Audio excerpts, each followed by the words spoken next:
پھر دن ہوا،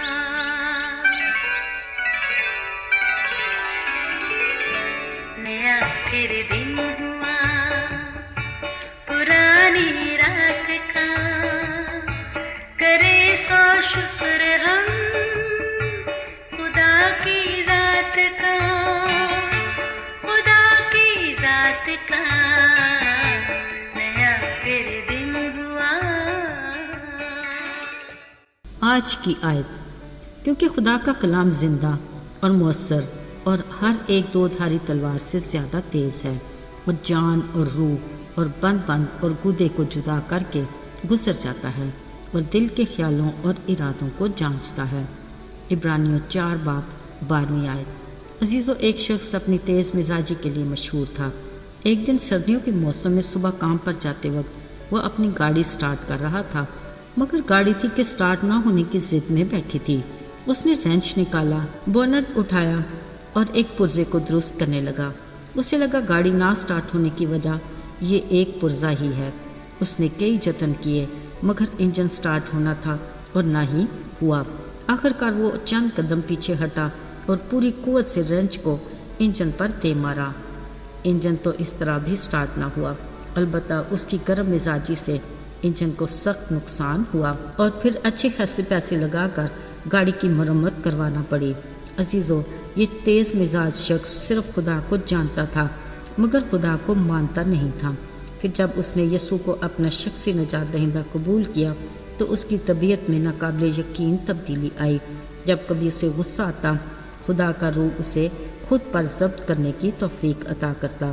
اب اس میں مسیح کی نرم مزاجی منعکس ہوتی رہتی جو اس کی شخصیت کو خوبصورت اور ماحول کو خوشگوار بنا دیتی۔ عزیزو، یسوع مسیح کی زمینی زندگی میں اس کے شاگردوں میں شامل ہر شخص مختلف کردار اور مزاج کا مالک تھا، کیونکہ وہ مختلف ماحول سے تعلق رکھتے تھے۔ ان میں دو سگے بھائی یعقوب اور یوحنا بھی تھے۔ ان کے بارے میں کہا جاتا تھا کہ وہ دونوں تیز مزاج اور بات بات پر بھڑک اٹھتے ہیں۔ یسوع انہیں گرج کے بیٹے کہا کرتا تھا، مگر یسوع کے ساتھ رفاقت کے نتیجے میں ان میں غیر معمولی بدلاؤ آیا۔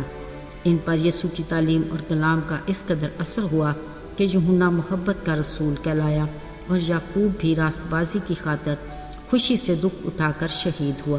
میرے عزیزو، استفنس نے اپنے شہید ہونے سے پہلے روح القدس سے معمور ہو کر جب خدا کے زندہ کلام کی سچائیاں بیان کیں تو کلام میں لکھا ہے کہ جب سننے والوں سے کوئی جواب نہ بن پڑا تو وہ اس سے بحث کرتے۔ پھر جب خدا کا کلام دو دھاری تلوار کی طرح انہیں کاٹنے لگا تو انہوں نے بڑے زور سے چلا کر اپنے کان بند کر لیے اور یک دل ہو کر اس پر جھپٹے اور شہر سے باہر لے جا کر اسے سنسار کر ڈالا۔ اس کے گواہوں نے اپنے کپڑے ساؤل نام کے ایک شخص کے پاؤں پر رکھ دیے، کیونکہ یہ شخص خود بھی استفنس کے قتل پر راضی تھا۔ عزیزو، یہ ساؤل وہ شخص تھا جو ہر وقت خدا کے شاگردوں کو دھمکانے اور قتل کرنے کی دھن میں رہتا اور سرکار سے اجازت نامہ لے کر عبادت خانوں سے مرد اور عورتوں کو باندھ کر یروشلم میں لا کر قید میں ڈال دیتا۔ اسی ارادے سے جاتے ہوئے دمشق کی راہ پر خدا خود اس سے ہم کلام ہوا اور کہا، تو مجھے کیوں ستاتا ہے؟ یہاں بھی ساؤل خدا کو تو جانتا تھا مگر خدا کو مانتا نہیں تھا۔ مگر جب خدا نے اسے کہا، میں یسوع ہوں جسے تو ستاتا ہے، اس آواز کے سنتے ہی اس کی زندگی میں تبدیلی آئی۔ عزیزو، یہ ساؤل جیسے سخت طبیعت کے مالک کے لیے غیر معمولی تبدیلی تھی۔ اسے خدا کی طرف سے کہا گیا، اٹھ اور شہر میں جا، اور اب جو تجھے کرنا ہے وہ تجھے بتا دیا جائے گا۔ یاد رہے، خدا کے نور نے وقتی طور پر تو اس کی آنکھوں کو اندھا کر دیا مگر اس کے دل کی آنکھیں کھل گئیں۔ خدا نے اسے روح سے ایسا معمور کیا کہ 3 دن کے بعد اٹھ کے اس نے بپتسمہ لیا اور خداوند میں طاقت پائی۔ بلا شبہ خدا کے زندہ کلام کا اتنا اثر ہوا کہ جن عبادت خانوں سے وہ لوگوں کو قید کرنے آیا تھا انہی کے سامنے خدا کے کلام کی منادی کرنے لگا۔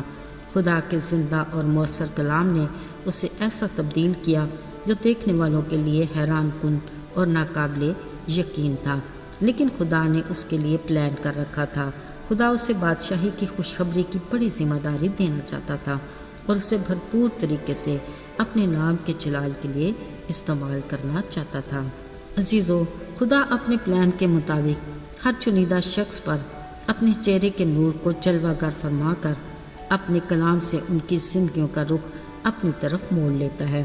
کلام مقدس میں لکھا ہے، خدا کا کلام زندہ، مؤثر اور ہر دو دھاری تلوار سے زیادہ تیز ہے اور جان اور روح اور بند اور گودے کو جدا کر کے گزر جاتا ہے، دل کے خیالوں اور ارادوں کو جانچتا ہے، اور اس سے مخلوقات کی کوئی چیز چھپی نہیں، بلکہ جس سے اس کو کام ہو اس کی نظر میں سب چیزیں کھلی اور بے پردہ ہیں۔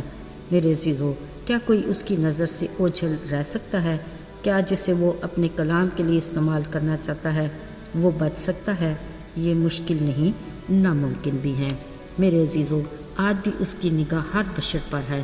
وہ اپنے ایمانداروں اور وفادار لوگوں کی تلاش میں ہے جو بادشاہی کی خوشخبری میں اپنا حصہ ڈال سکیں اور اس کے نام کو جلال دینے کے لیے کام کر سکیں۔